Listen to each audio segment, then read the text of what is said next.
Boa tarde, pessoal do sexto ano, tudo bem com vocês? Aqui é o professor Ivan com mais uma aula de ciências, né? Hoje a nossa aula vai tratar do que a gente falou na semana passada. Semana passada alguém lembra do que a gente falou? Lembra, né? A gente fez uma pesquisa, né? Um trabalho de pesquisa sobre as características dos seres vivos. Falamos aí um pouco sobre ciclo de vida, processo reprodutivo, nutrição, reação a estímulos, no caso da dormideira, né? A famosa mimosa púdica, né? Que é uma planta muito conhecida aqui da nossa região, que o indivíduo vai lá, toca nela e ela fecha as folhas, né? Ela reage ao estímulo. Então hoje nós vamos realmente falar da aula em si, né? Vamos tratar sobre esses assuntos, tá certo? Sejam todos bem-vindos a essa aula, tá bom? Já tomou água de vocês? Já estão relaxados? Vamos à nossa aula. Pessoal, para ser ser vivo, né? Para ser considerado um ser vivo, tem que ter algumas características, né, para definir esse ser vivo. E essas características elas são bem pontuais, né? São bem pontuais. Aqui nós temos que, para começar, na verdade, e podemos pensar em nutrição e metabolismo. Né? Para pensar em ser vivo, vamos pensar logo nesses dois pontos, que é nutrição e metabolismo, certo? Bom, o que é nutrição? Né? Nutrição é a capacidade de um indivíduo se alimentar de alguma coisa, né? Se nutrir de alguma coisa. E o metabolismo é quem vai proporcionar esse desenvolvimento, né? Essa absorção e desenvolvimento. Ou seja, você, quando era um bebê, você tomava leite, né? O leite do peito da mamãe. Aquele leite ali, ele é rico em muitos minerais, vitaminas, né? Um leite muito rico, né? Em proteína. E o que acontece? Quando esse leite entra no seu intestino, ele é absorvido. E para que haja essa absorção tem que haver um metabolismo, né? Que é uma quebra aí, vai haver uma quebra contínua desses compostos que estavam ali no leite para dar origem, né, ao um desenvolvimento, né, para que você possa crescer, né? Cada uma daquelas partes, daqueles nutrientes vai para um grupo de células, isso aí vai fazer com que o seu corpo se desenvolva e você vai crescer, né? Você vai aumentar de tamanho, dizer assim, ou em alguns organismos diferentes vai enlarguecer, né? Ficar mais comprido. Tudo vai depender do ser vivo que vai estar fazendo aquele processo metabólico, certo? Então, todo ser vivo precisa da nutrição e do metabolismo, né? O metabolismo tem que estar presente, que metabolismo e nutrição eles andam juntos, certo? Sem nutrição também não tem como haver metabolismo. Todo ser vivo precisa se nutrir. E essa nutrição pode ser de forma autotrófica, que são os seres autótrofos, né? E o que são os seres autótrofos, professor? Se você fez aí o trabalho direitinho, né, a pesquisa, vocês perceberam que os seres autótrofos são aqueles que são capazes de produzir o seu próprio alimento através de processos metabólicos, né? Olha lá, processos metabólicos dentro de suas células, né? Então existe aí um processo metabólico intracelular, que é dentro da célula, né? E através desses processos o indivíduo, aquele ser vivo, ele vai se desenvolver. É o que eu acabei de explicar para vocês, certo? Então vamos lá. Mas também existe os seres, né, heterótrofos, ou aqui no caso a classe heterotrófica. Quando é que o ser vivo precisa, o que é uma classe heterotrófica, né? Se você fizer aquela pesquisa, você descobriu que o ser autótrofo ou heterótrofo é aquele ser que tem a capacidade de absorver ou ingerir alimentos do meio ambiente para obter nutrientes, ou seja, ele sobrevive de outros seres vivos, né? No caso, nós temos aí, para de exemplo, né? Vamos pensar um pouco. Nós comemos carne bovina. Nós sabemos que os bois se alimentam de grama, né? Grama é planta, não é isso? Grama, mato, ele está lá no pasto, né? Se alimentando. Aquele alimento que ele ingeriu, né, vai desenvolver aquele boi, né? que antes era um bezerro, acho que é esse o nome que chama de bezerro, e ele vai crescer e vai se tornar um boi, né? Um boi forte, bem robusto. E alguns desses animais eles já são criados com a intenção de abate, né? Uns são criados para procriação, né, da espécie dele, outros são criados para leite, né, para retirada de leite, e outros animais são, no caso da classe bovina, são realmente produzidos, né, são trabalhados para que eles deem carne, né, são animais que vão trazer para o mercado uma grande quantidade de carne. E isso, pessoal, é um processo muito complexo, né? Mas vamos lá, para entender melhor. Esses animais eles não se alimentaram de plantas e nós vamos nos alimentar deles, entendeu? Então, os seres heterótrofos, aqueles que não podem produzir o seu próprio alimento, eles acabam absorvendo esses alimentos de outros indivíduos aí da natureza. Do boi, nós comemos também algumas hortaliças das próprias plantas, né? Nós comemos hortaliças, verduras, tudo na intenção de obter nutrientes, né? Nutrientes capazes de suprir as nossas necessidades alimentares, tá bom? Então aqui embaixo nós temos aqui, para ficar bem retratado para vocês, as duas classes, né?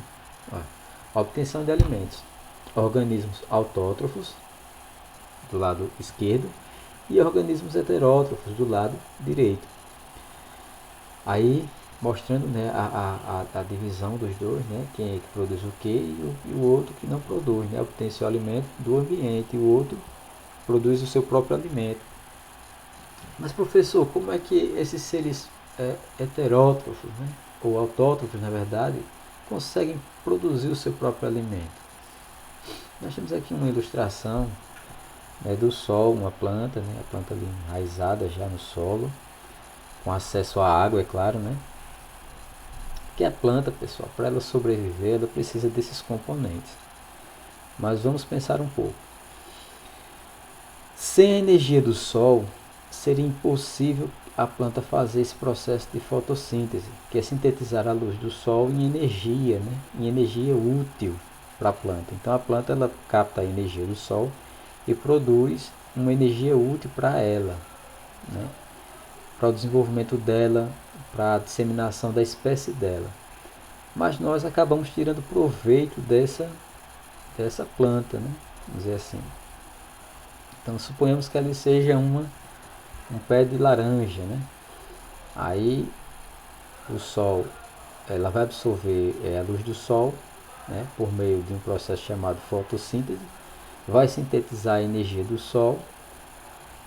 Nesse processo ela acaba capturando, né? Ela captura o CO2 e ela libera o O2, que é o oxigênio, certo?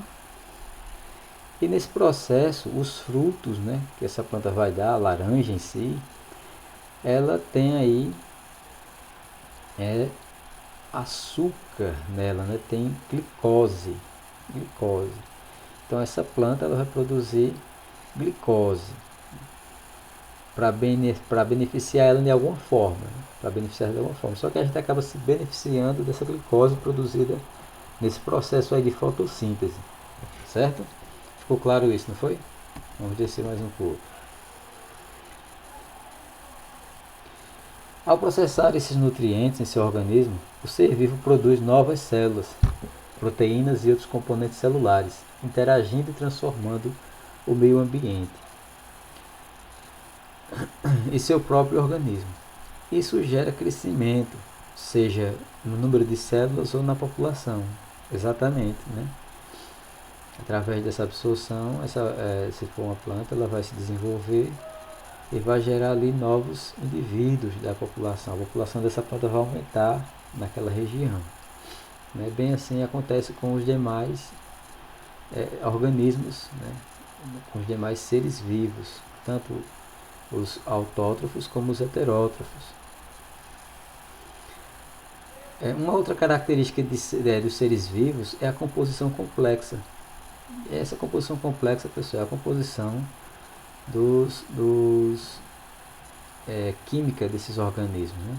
As moléculas orgânicas que são grandes dão maior complexidade aos seres vivos. Complexidade aqui quer dizer é algo mais detalhado, né? Mais complicado, vem de complexidade, vem de complicado, algo mais complicado, né? Mais complexidade aos seres vivos em relação aos seres não vivos. Alguns elementos químicos mais frequentes são, por exemplo, carbono tem em rocha, que não é um ser vivo, né? Mas também tem nos seres vivos. Aí vamos aqui, o oxigênio, nós temos o hidrogênio, o oxigênio, o nitrogênio, o potássio, o sódio, né? Então, esses aqui são os principais, mas existem muitos outros, certo? Mas aqui, esses aqui estão presentes aí na natureza, né? De forma não só para os seres humanos, mas para todos os seres vivos, no geral, tem tudo isso aqui, ó, né? Então, essas aqui são chamadas de grandes moléculas, né? Aí, outro ponto importante é a presença de pelo menos uma célula. Por que é, pessoal, já falei isso para vocês em uma outra aula, por que é que os vírus não têm célula, não são considerados seres vivos? Por quê? Porque eles não têm célula. E por isso não são considerados seres vivos por alguns cientistas. Mas relata que essa questão não será cobrada de ti, uma vez que não existe consenso a respeito dela. Não existe consenso, pessoal, porque é o seguinte, alguns cientistas dizem que os vírus eles não são seres vivos porque eles não têm célula. E para ser vivo, ele tem que ter célula. Aqui nós temos uma imagem, né, em 3 dimensões, né, uma imagem de uma célula, de uma célula animal, que a célula vegetal é bem diferente, vocês vão conhecer a célula vegetal depois, mas aqui é uma célula. E o vírus ele é muito pequeno em relação à célula, né? A célula é bem grande em relação ao vírus. Então o vírus, imagine que uma célula seja um ônibus e o vírus seja uma pessoa entrando, uma criança entrando no ônibus. Mais ou menos assim. Para a gente ter uma noção didática, né? O que acontece? Esses carinhas aqui, os vírus, eles precisam da maquinária, eles precisam desses componentes intracelulares aqui, ó, para que ele possa se replicar, para que ele possa se reproduzir. Então, um vírus entra aqui numa célula dessa, né? Ele vai usar a maquinária da célula para fazer a sua replicação. Depois que essa célula aqui está cheia de vírus, aí sim, aí ela acaba explodindo, né, vamos dizer assim, de maneira mais didática, vocês entenderem, ela vai explodir, que ela vai sofrer na verdade uma lise, né? Ela vai explodir aqui. E esses indivíduos aqui, os vírus, eles vão correr na corrente sanguínea e vão infectar outras células. E assim vai o ciclo, né, do vírus. O vírus ele consegue se replicar muito rápido, né? Então, aqui eu mostrei só para vocês terem noção de que os vírus eles não são considerados pelos cientistas seres vivos, certo?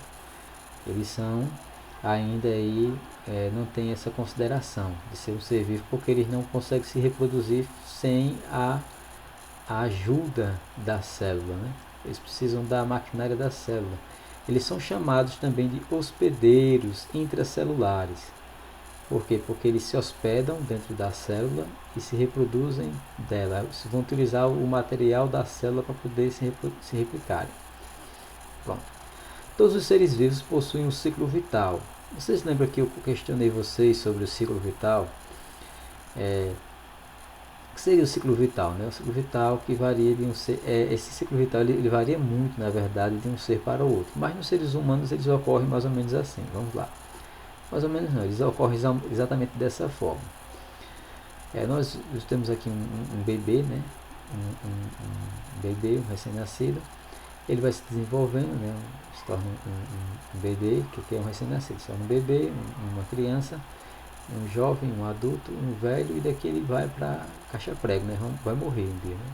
Vai envelhecer, não vai morrer. Mas o ciclo de vida de um indivíduo, dos seres vivos no geral, aqui faltou uma etapa, né? Quem lembra qual é a etapa? Reprodução, pessoal. Quando ele chega aqui, ó, após a puberdade, né, que é o período em que o indivíduo começa a se reproduzir, né? Há uma maturação do organismo desse indivíduo ao ponto que dá a ele a capacidade de se reproduzir de forma sexuada, certo? De forma sexuada. Então esse carinha aqui vai encontrar uma parceira, vão se relacionar sexualmente e ela vai engravidar e vai dar origem a um outro menininho ou menininha, né? Ou um casal, ou três, assim vai. Vai depender muito do tipo de gravidez. E o ciclo continua, né?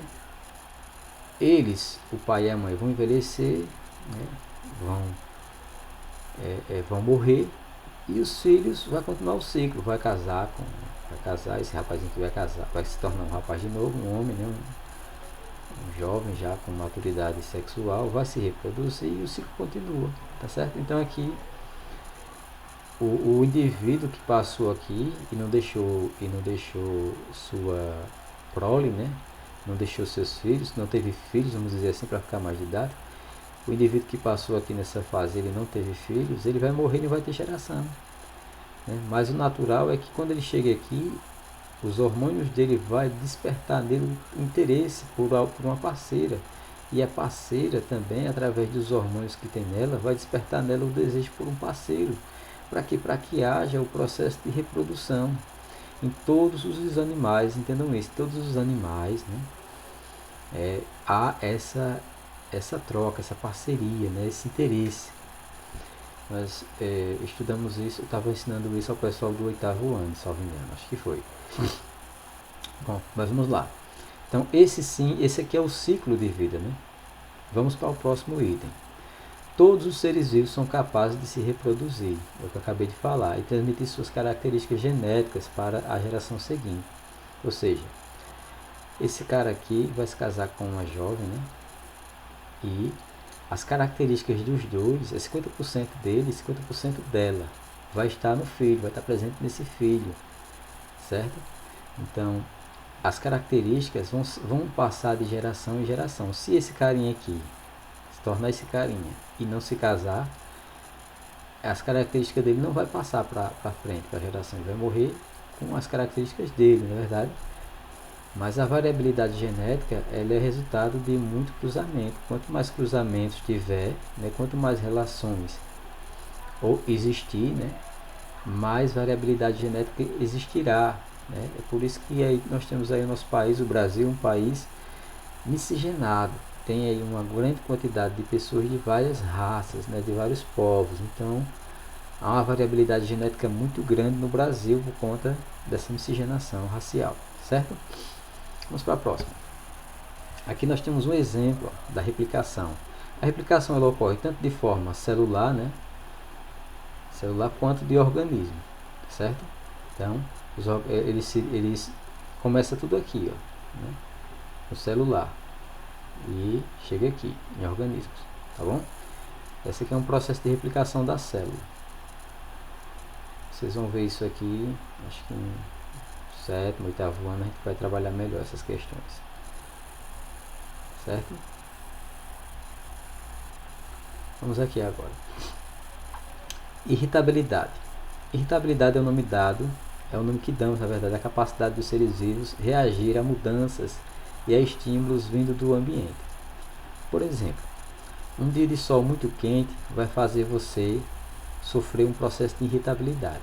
O que é que vai acontecer? Um dia de sol muito quente, você vai sentir calor, né? E o calor é uma reação, né? Vai haver ali uma reação, um estímulo no seu organismo, e você vai começar a produzir gotículas de suor. Para quê? Para esfriar o corpo. No caso aqui do garotinho, ele está irritado de fato, né? Ele foi estimulado e ficou irritado. Alguém deve ter dado um gato nele, um puxão de orelha, né? Ter discutido com ele, ele aí ficou chateado. Olha a cara dele, tá vendo? Então, todos os seres vivos, eles também têm essa questão da irritabilidade, né? De sensibilidade ao ambiente, né? Assim, de estímulo e sensibilidade. Aí nós temos aqui a nossa velha e boa planta, a dormideira, né? A dormideira. Quem lembra o nome dela? Né? O nome certo dela, né? Então, essa aqui é a dormideira. É a planta que ela reage a um estímulo. É a mimosa púdica, né? Você triscou na folha dela, ela se fecha. Uns chamam de malícia, outros chamam de dormideira e assim vai. Todos os seres vivos estão sujeitos à evolução. Isso quer dizer que a todo momento nós, seres vivos, estamos submetidos a pressões presentes no ambiente. E lentamente as populações às quais pertencemos que apresentam transformações provenientes da seleção que o ambiente realiza sobre nossas características. Aqui não leve muito em consideração essa imagem, pessoal, que aqui é uma evolução. Eu acredito que essa evolução aqui ela não existiu, do meu ponto de vista, né? Porque aqui nós temos um primata, né? Que foi se desenvolvendo, né? Uma espécie de primata foi se desenvolvendo e se tornou o homem que conhecemos hoje, que ainda um homem moderno, na verdade, seria esse aqui que está sentado num computador, né? Trabalhando ali no computador. Mas eu acredito sim em parte disso aqui, parte disso aqui da evolução eu acredito. Mas eu não acredito na evolução como um todo não, essa é a minha opinião, certo? Bom, essa é a nossa aula de hoje, né? Espero que vocês tenham gostado, tenham aprendido alguma coisa sobre o que nós tratamos aqui. Se você tiver alguma dúvida, volta aí o vídeo, veja de novo, tá bom? E vamos encerrar por aqui. Lembrando, pessoal, todos os exercícios e atividades que nós vamos realizar, nós devemos fazer ele dessa forma, né? Coloca o nome da escola, a série, o assunto e o nome do aluno. O nome do aluno é extremamente importante, certo? Nessa aula de hoje nós não teremos atividade, tá bom? Não teremos atividade, é somente a aula mesmo, tá bom? Estudem que logo teremos uma avaliação, tá? Até mais. Tchau.